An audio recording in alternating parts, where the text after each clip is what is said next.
the Para Cave podcast, proudly brought to you by major sponsor Jack's Pale Ale, exclusively available at Parramatta Leagues Club, Shannon Cooney from Glenmore Park Realty, BTZD Clothing, and the official media partner of the Para Cave podcast, the Parramatta Times. G'day, it's Gus Walland here from Gotcha for Life and Triple M.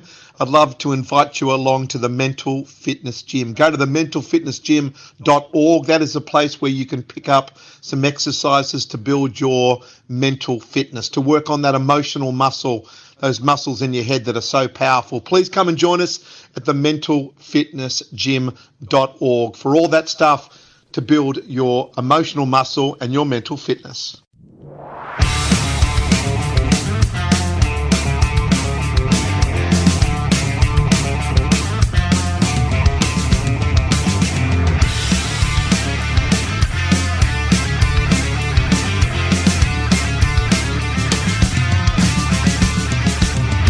Welcome to another episode of the Para Cave podcast. And now over to your host, Troy Warner, broadcasting live from the world-famous Para Cave.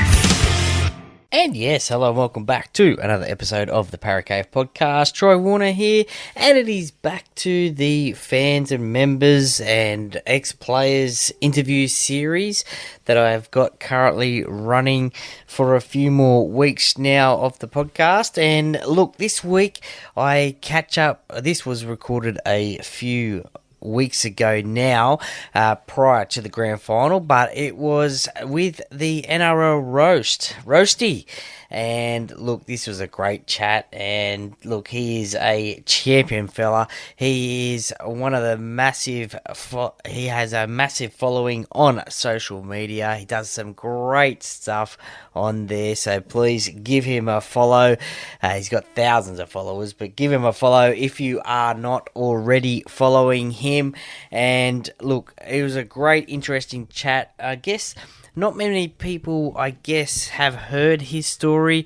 I was lucky enough to get his story out there. There has been a few interviews since, most notably my good old mate Joel from League of Inches. He had him on his podcast a few weeks ago now as well. And then previously to that, his other great mate and previous guest on the show, Rugby League Guru had him on his show as well. So look, there's been a few interviews, but I just thought I'd want to catch up with him and interview him myself, as he is a fellow content creator and in the world of rugby league. And so we talk about his love of rugby league, how he got involved in following rugby league, the team that he supports, and also obviously his social media work as well. Now that is phenomenal, so please, as I said, give him a follow. And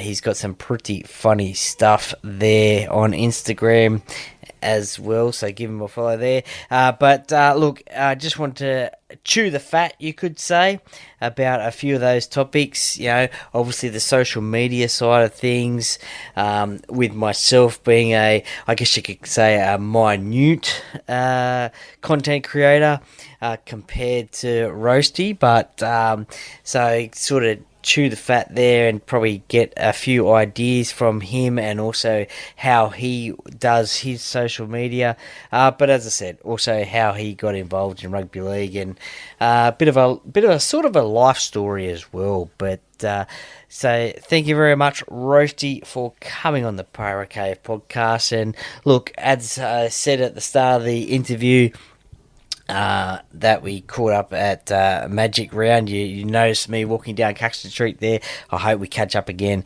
in Magic Round next year in 2025 and have that beer together, that is for sure. Now, I hope you like this, breaking it up into two formats, two sort of half an hour-ish sort of formats. I really enjoy the feedback that I have got back from the Steve Carter episodes. So if you haven't already, please check those ones out. But I'll break them up into the little half an hour-ish ones. A little bit easier to listen to, I think, and I think that might be the way of doing it moving forward. So anyway, look, you don't want to hear me talk. You want to hear Roasty's story. So let's get straight into it. And this is part one of my interview with the NRL Roast, Roasty. And today on the podcast, I've got a very special guest. Well, they're all special guests, but one that I do follow on social media, and he has a great following.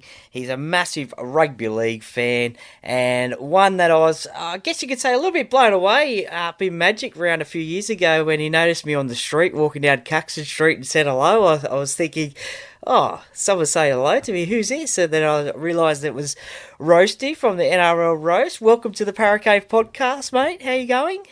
Mate, I thought you were actually going to brush me that time when I saw you in Magic Round. You never really reacted. It was like it took you 10 seconds to sort of realise who I was. And but no, I'm going good, mate. Thanks so much for having me on. And mate, I love the hat, KB Lager. It's good old fashioned stuff, but good old filthy finds. Get it from there. But a bit of Reg Reagan inspiration, I guess. And, but no, I was probably a bit shocked, to be honest, that day. But yeah, you're probably like me, I was. You're probably like me, like, because there was many years that I never really had my face out there that much.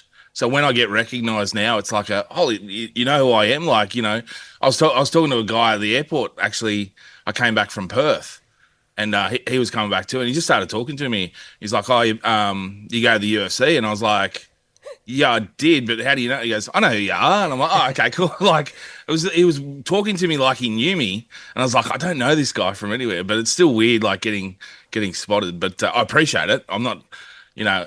I'll stop for anyone and have a chat with them because I love, you know, just talking anything. If it's footy, I'll talk your ear off. But if someone wants to have a chat with me and stop me anytime, I'll always stop for a chat. Yeah, definitely. Same. Have you ever signed any jerseys at all? No. Oh, actually, the only thing I've signed, I don't know if you can see it, just up in the back corner here, is a chair, which from a wrestling show 3 years ago.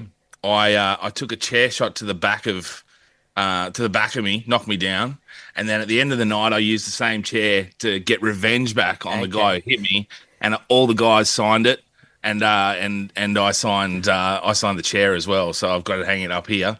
Signed it for myself, basically. So a bit arrogant. But the only thing I've had at the site was a wrestling show actually, and it was I just signed a poster which I helped promote. Yeah. But no, I'm not. Oh, actually, no. I've got a good story. Okay. Yeah. So when I was 18, 17, 18, I was selected in a Western Rams Academy side, and we got to do the tour and play in the country championships and things like that. And at the end of the year, we got to go on a trip over to Fiji. Okay. And our coach was originally, he lived there for ages, and he took us over there just for a camp. We got to play the Fijian under-19s national side, which was the first time I've ever been like totally scared on a football field because I was the biggest bloke on our team, and every single person was bigger than me.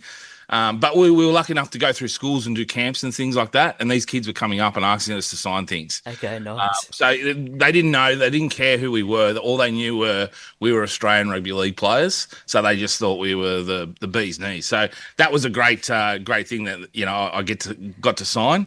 But like I'm hoping one of those kids who I signed for went on to become something one day. Well, yeah, they might have got the inspiration from getting that signature and seeing you play over there. But as a young Roasty, where did it all start? Where did you grow up, and what sports did you play? Yes, I was born in Forbes, a little town in central west New South Wales, and I live in Parkes, which is only about half an hour away. I don't tell many people that I was born in Forbes because Forbes and Parkes rivalry in rugby league is one of the biggest in Australia. And I played all my footy with Parkes because I moved here when I was about 11. So played all my footy here in Parkes, but I never really tell anyone I played. I was born in Forbes, but yeah, born and raised in Forbes. Spent a little bit of time in the Hunter Valley, but and then settled here. My mum worked at the RTA, and she travelled around a bit with work, and we settled here in Parkes, and been here since I was 12. So, you know, close to 30 years now. So, been here. Sports growing up, cricket, soccer, and I didn't get into rugby league, and like I said, until I was about 10, 11. Okay. Love watching it. Yeah. But my mum just wouldn't let me. She didn't like me want me to play. Okay. And it took one of her friends when I moved to Parks. She said, "No, he's big. He's got to play footy." And she goes, "No, he's not playing footy." So she said, "Oh, I'll look after him one night after school." And she took me up to the registration day, signed me up against my mum's wishes. Okay. I can't believe they're still friends to this day. But signed me up, took me to all the training sessions and all that. Like at start in secret, but mum then found out about it. She said, "Oh, okay, I'll give it a go." First year we won the comp, which was my only comp I've ever won, so I still treasure that. And and then first game, mum was just loving it. She was into it. Yeah. Let me play. Like sent me everywhere. She travelled around with me, took me to wherever I had to go for footy training and playing games. So I owe all that sort of to mum and dad a little bit. My parents split up, but dad was always there. Played from then on. I was rugby league. Played it until my early 20s. I don't know if you want to cut. I'll probably ask you to cut this after I say it, but I moved on and played a bit of rugby union.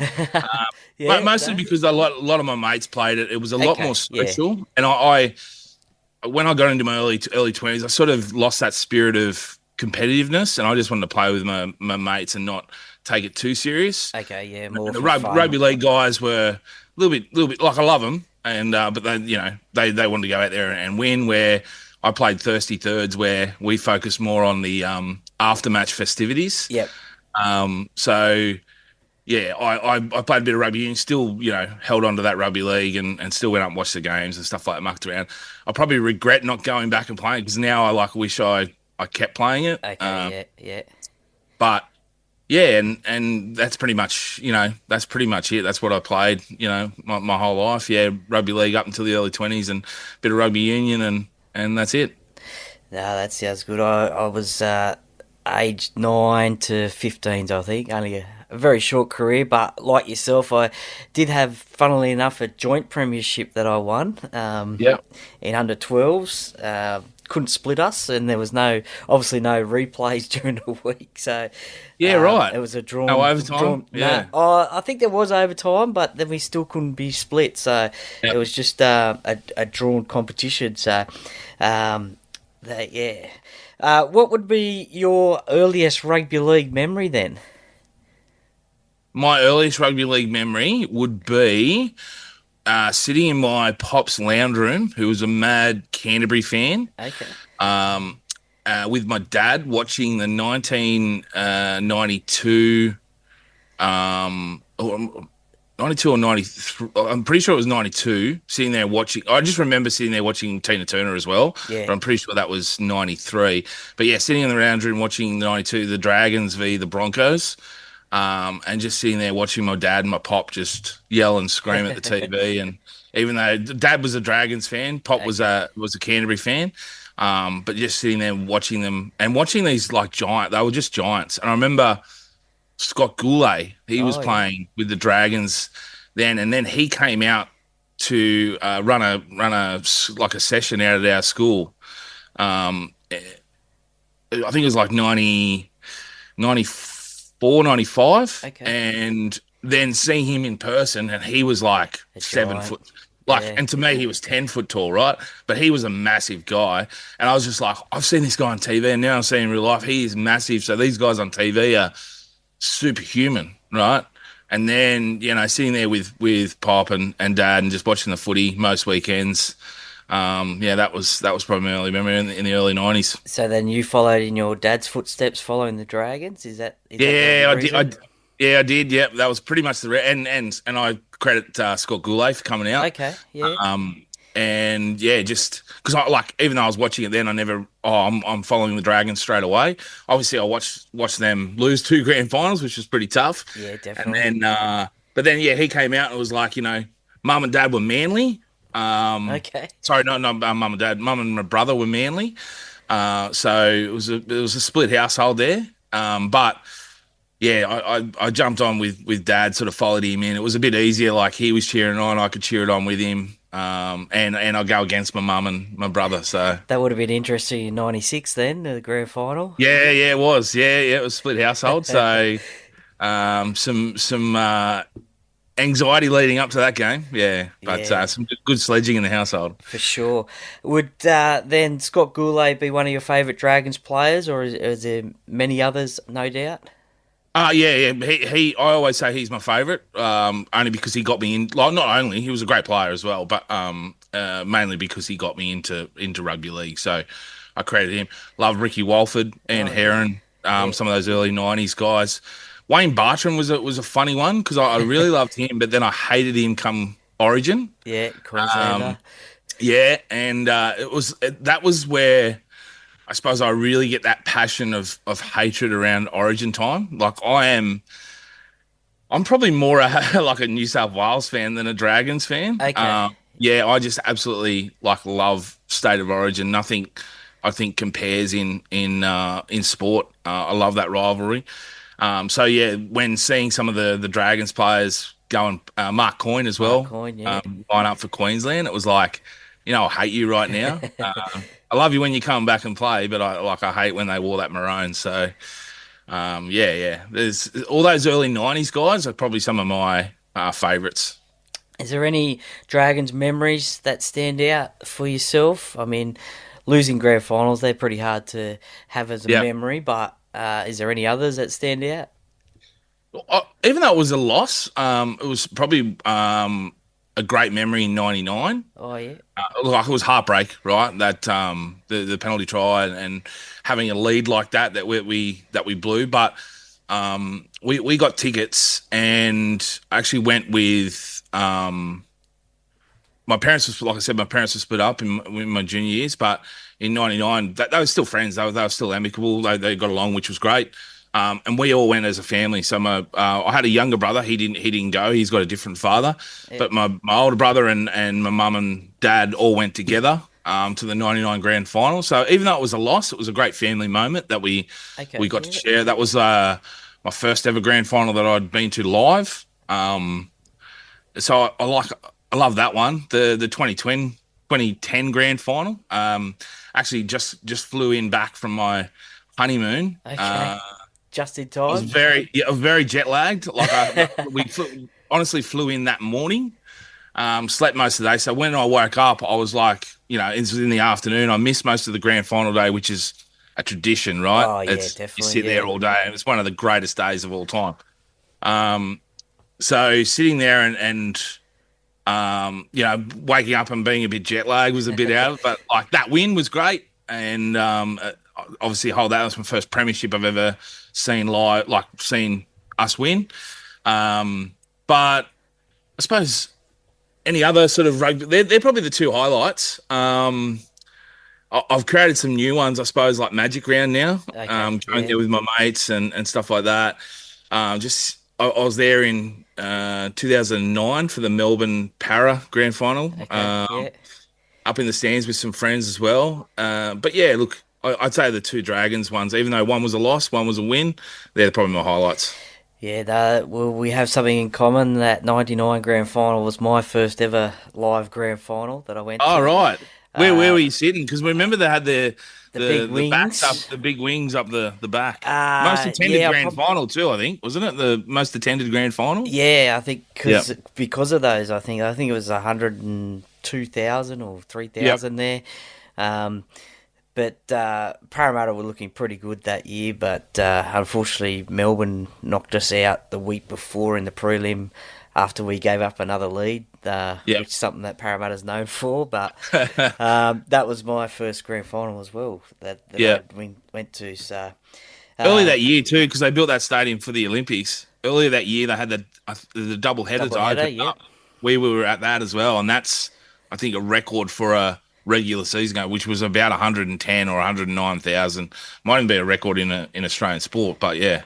Yeah, I was at that one as well. I can remember where I was sitting from. We probably walked past each other, mate, as young whippersnappers. Well, yeah, the 100,000 amongst the 100,000, but I was I was on the side stands. I was about 7 rows from the very back.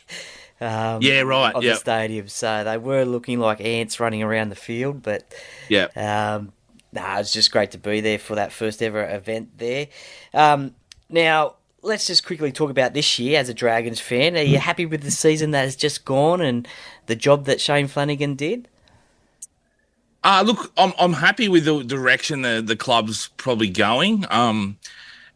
We had a better year than we have in the past, but then to see it just drop off at the end, where we had so many chances there to secure a final spot, and I always say if any team sort of limps into eighth, you're basically making up the numbers. But it would have been nice just to be there to go. For sure. You know what? We succeeded this year. Like we did what we sort of set out to do, which was get a final spot. So overall, you can't say a season that you don't make finals is a success. But I think the way we're traveling, the way we're heading with Shane Flanagan is positive, and I think we're on the up.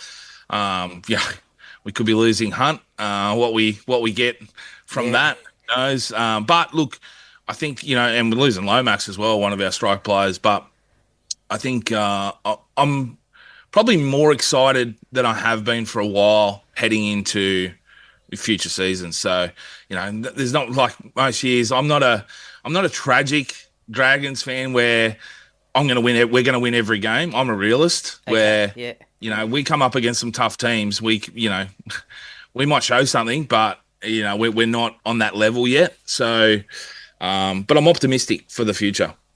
Well, yeah, I mean, you do have Valentine Holmes coming. You've got Damien Cook coming. Potentially Clint Gutherson, maybe. Really? I don't know about that. I think he'll stay at Parramatta. I was really hoping we'd get RCG. Okay, because we got your player of the year, didn't he? Or player's player? Player of the year, yeah. Player of the year. So, I think he's still got a lot to offer. He's an experienced front rower. He's played state, played for his country. And I think, coming in, we've got some young guys that would benefit from him coming in. And then when I heard the news that he's ruled us out and he's still on the open market, I'm like, oh geez, that's not a great look. But anyway, hopefully we can still be on the search for some talent. Yeah, that's it. Plenty of time to come. Now, how did the NRL Roast come about, and when did that start up? So it started 2017. So it's been going for close to 8 years. Really, just it come about. So a few years before that, I started getting into computer animation and just creation of videos and different things for some mates, and actually started on MMA. There was a page I followed. Tommy Toehold was this animated character that would then talk to animated people with real bobbleheads and things like that. And he did it so well. I was like, you know what? There's something in there that we could do. And I started messing around doing that. I was always in the Facebook groups and things like that, and saw the Facebook pages posting things. And I was like, you know what? What they're posting is just some of the repetitive stuff. And I'm like, we could bring this stuff that they're doing in America at Bleacher Report and all that and bring it over. So I just started creating content. And literally the very first video I ever made was back in, I'm going to guess like 2015 or 2016. And it was Josh Reynolds had tripped when he was playing at Canterbury. He tripped Joel Thompson against the Dragons, and it was a big issue. So what I did was I took the scene from Karate Kid where he says, sweep the leg, changed the faces. Desi Hasler was the Cobra Kai, and he's saying, sweep the leg. And Josh Reynolds like, really? And then he comes out and he sweeps the leg, and they're all cheering. And it ended with, it had Mary McGregor there as Mr. Miyagi and Joel Thompson as the Karate Kid. And it ended with the famous, get him a body bag, which is always a great quote. Did that up, and I posted in a Facebook group. It got picked up by a big page at the time. It was like NRL Humour, I think it was. And then from there, actually, Bo Ryan used it on the Footy Show. Okay, yeah. So I was like, and that was like my very first video I made. And I'm like, okay, there's something in this. There's an appeal for this. So, and no one was really doing the head swaps and things at the time. So for rugby league, but they were doing it for other sports and in America, but no one was really doing it here, Australian domestic sport. So I jumped in, started making some stuff. A page reached out and I started doing things for them. And then that page got shut down in February 2017. And I was like, okay, I want to keep doing this, and I just need an outlet to do it. And before that, the reason I just started making was I took some time off to look after my young daughter, and that's what gave me the time to do it at home. Okay. And then I thought I'll start my own one. Started it. It just blew up from obviously got in right, in February, right before the season. I'd have things prepared for results that would happen. So it was always about timing. So people would, I'd say things, games would finish, and then an hour later someone would post something. And I was like, they're missing out on this time when people at the time, they want to come online and talk about the game straight after it. Whinge it straight after and whinge about it or do whatever. So if I've got a piece of content going right on full time, they're going to go online and find a piece of content where they can talk in the comments about whatever happened in the game. So that was how I sort of got over the top of other people was my timing. I was always quick with it. Just started doing it, and then that's how it blew up from there. Took off in the very first season. I think I went from like 0 to 50,000 followers on Facebook within the first year, which a lot of people that's almost unheard of on most things. So that was a great benefit, great help, and then transitioned over to Instagram, obviously. So started in 2017, just creating content that I thought, people will engage with, will want to talk about, we'll make them laugh, we'll make them forget, sometimes it's just, you're like me, you had a bad year, you've had few bad years, right? When your team loses, it's okay to laugh at yourself. It's okay to laugh at your team as well. Like, because next you worry about next week then. That's your team's, there's no use crying about it. So sometimes I'll do it that will make the losing team laugh, or sometimes I'll do it to praise the winning team as well. Sometimes you can do something that does both. But it's trying to find that tag into that emotion of what the fans thinking, and give them something to be emotional about. So you must have an amazing memory for like movies and parts and stuff to put that all together into a post.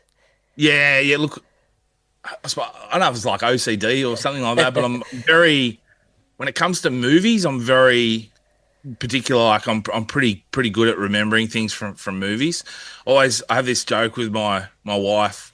We have the TV on in the background. We'll have it on a movie channel, and I say, within 30 seconds of the title, like the movie starting, as long as it doesn't give away the title, I can tell you what movie it is if I've seen it. Okay, yeah. So I know from like openings, I can even just spot a scene and go, I know what that movie is. If I've seen the movie. So recalling,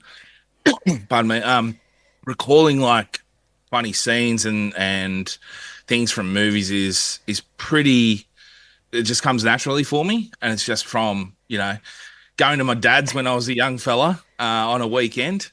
He would work at the club of a night time, so I would go down to Video Easy. You'd get the 5 weeklies for $7 or whatever it was. Yep.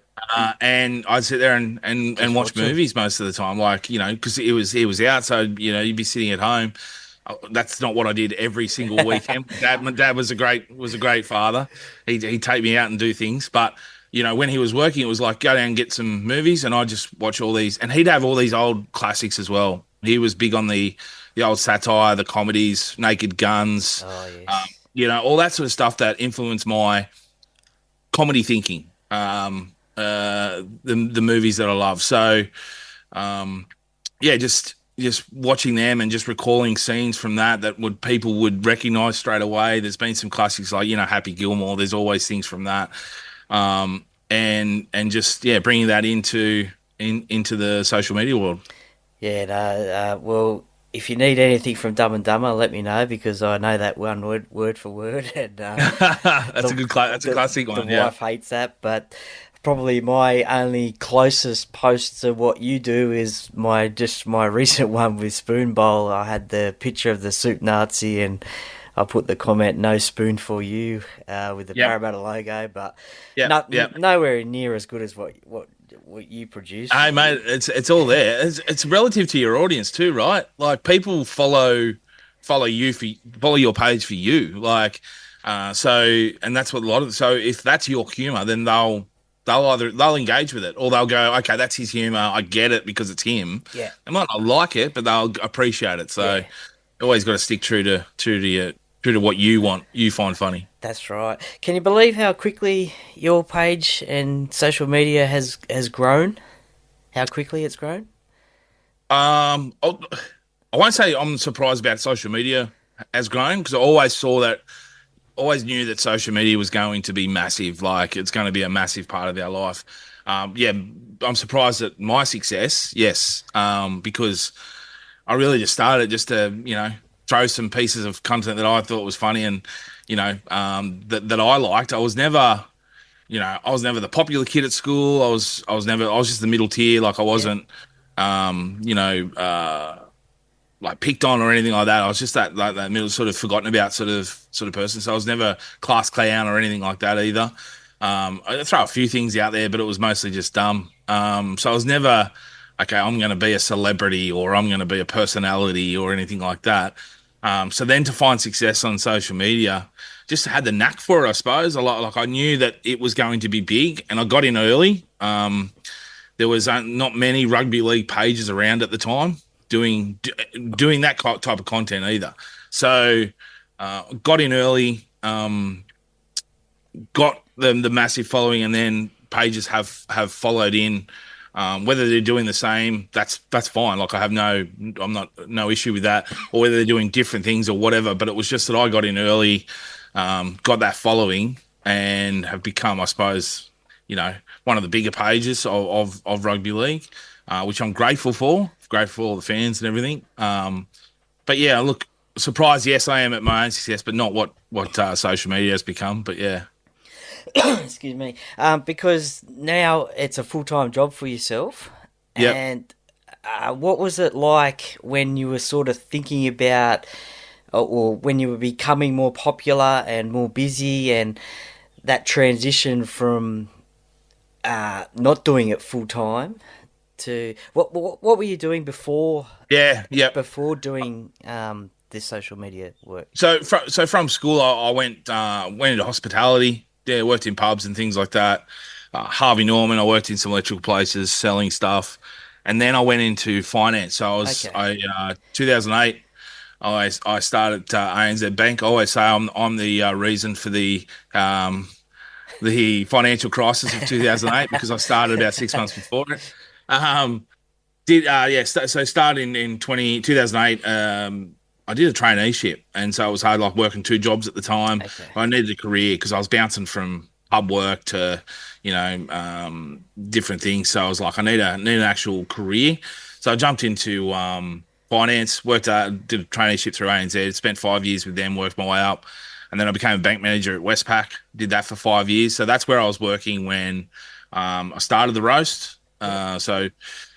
2017 started the roast. 2019, I was made redundant through work. And at that time, the page was going really well, but I wasn't making any money from it.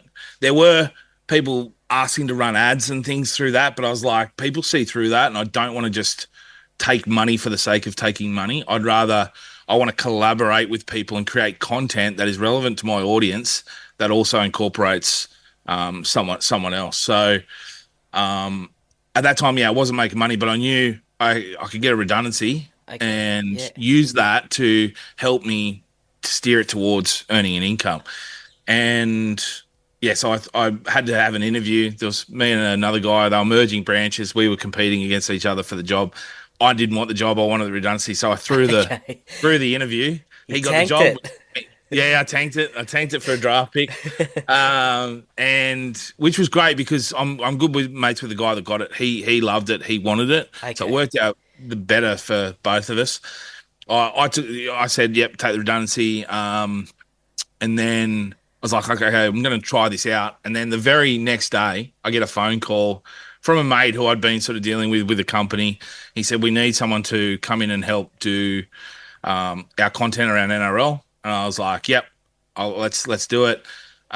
Did like a couple of months trial, went up to Magic Round, met the whole team, signed a contract with them, and I've been with them for the last 5 years, just helping do social media content social media content on social media, but doing content on social media as well as other areas as well.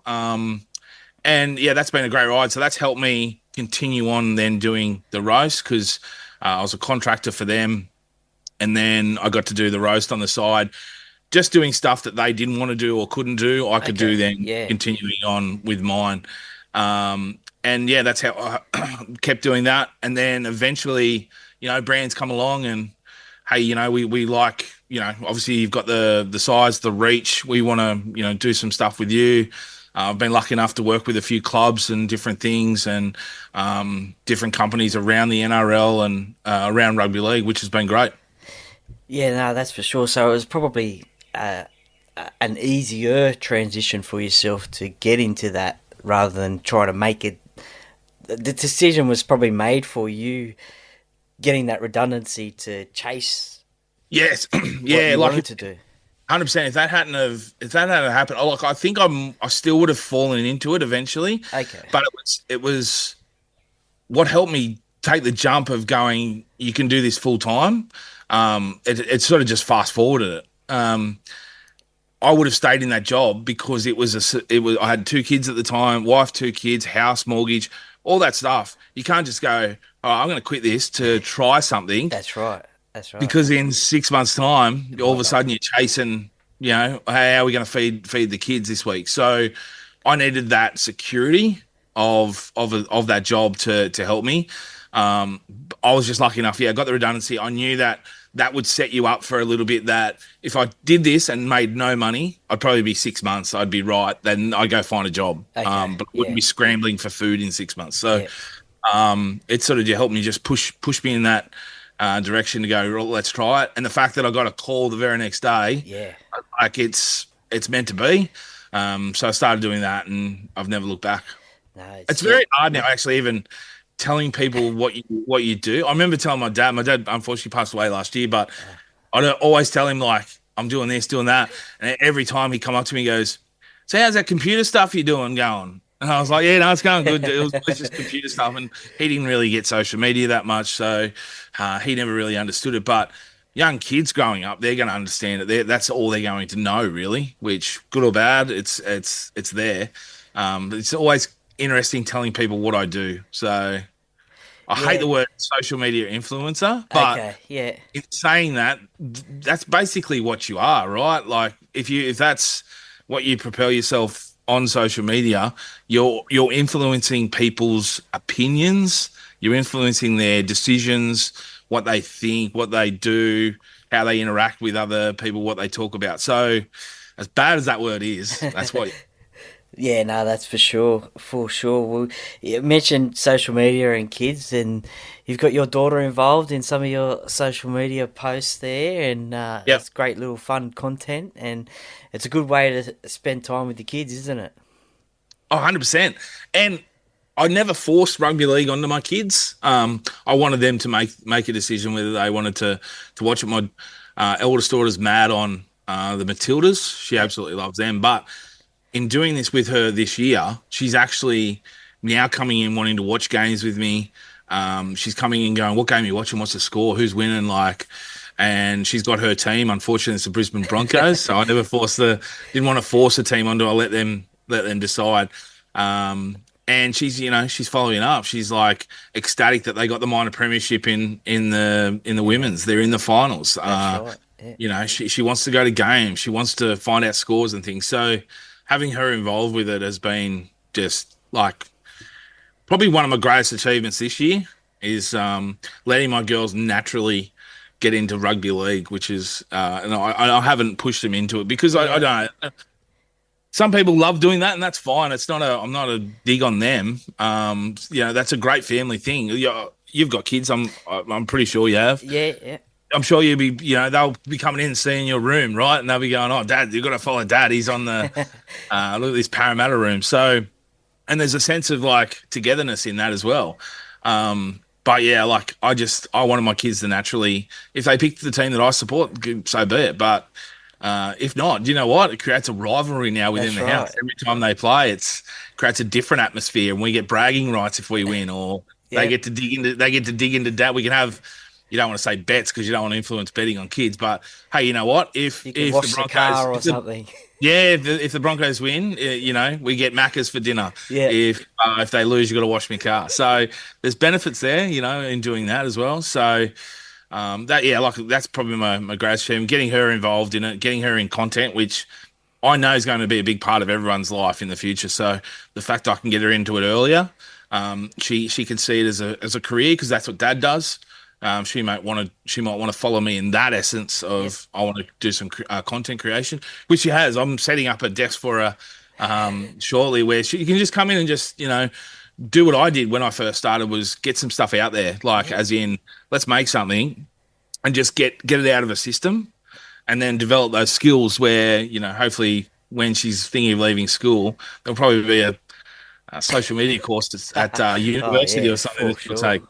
So, getting involved in that. And, my youngest daughter as well, she's not so much involved in it, but she's always around it. She's always asking questions and just sort of, watching on. So there'll be a time and place for her. I thought she was just a bit too young yet.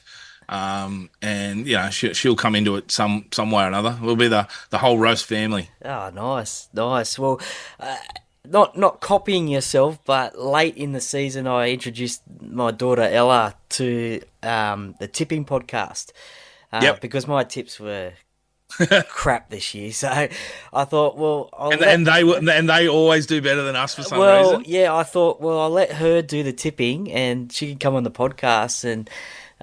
She loves it now, so every Tuesday, first thing when I get home from work is like, oh, we're going to do the podcast, and slowly each week she's getting a bit more confident talking on there.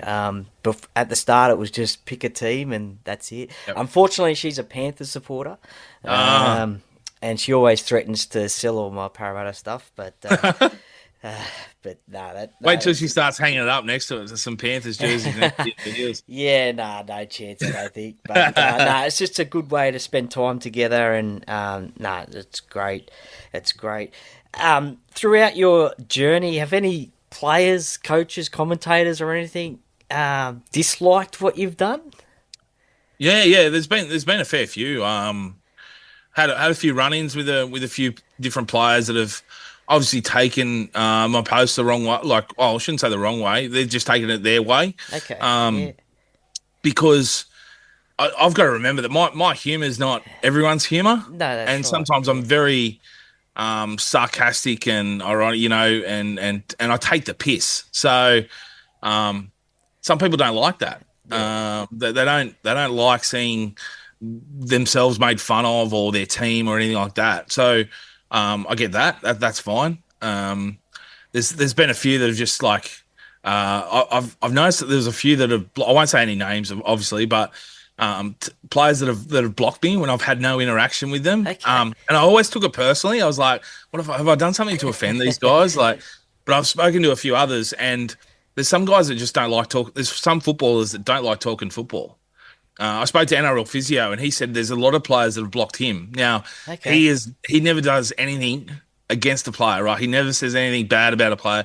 He just discusses injuries, right? That's right. Some players don't want to see that in their feed. They don't want to see someone that shared an injury or whatever. So they'll just block him, not because they don't like him. It's just they don't want to see injuries of players constantly in their feed. So that's when I'm like, okay, there's some players that just don't want to see my stuff because I do post a lot as well. Yeah.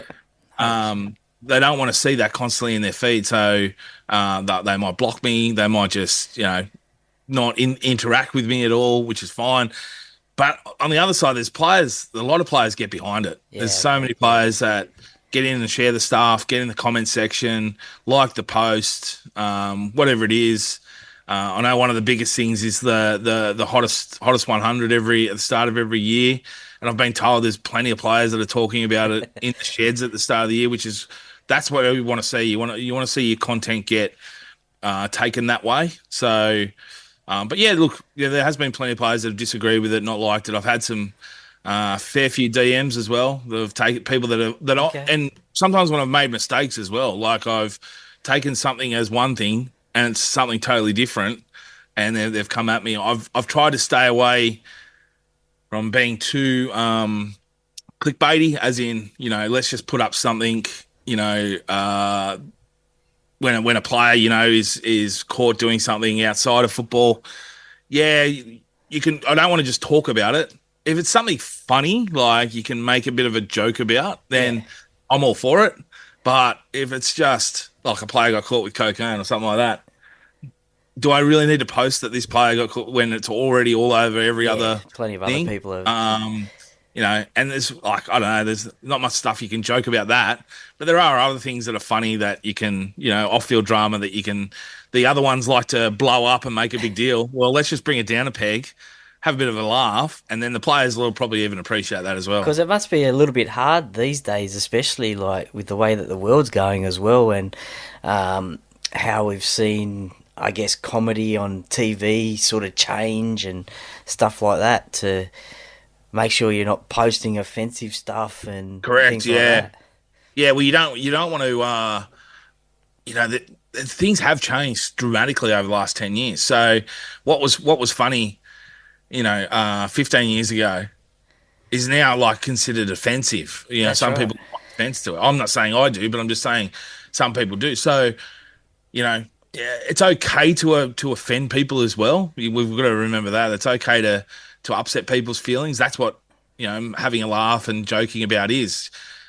Any joke is almost a disparagement of someone or something, right? Yeah. So it's just taken in a funny way. So every joke is offensive in some way. It's just who it's offensive to. Is it offensive to a minority or a majority, or is it just offensive to?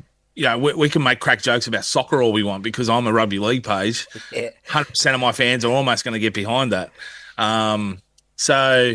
Look, it's hard because you're right, things have changed dramatically recently with comedy and what we can and can't joke about, but there's still plenty we can talk about. That's right. Dylan, how you going, mate? Are you a Paracave podcast listener? I am, bro. It's a great podcast. Everyone tune in.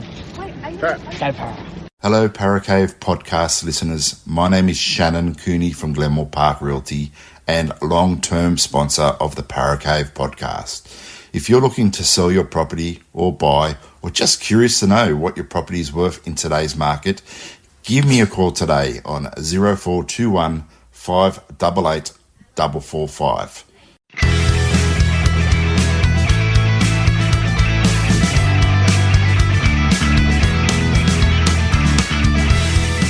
Thank you for listening to another episode of the Paracave Podcast. See you next time.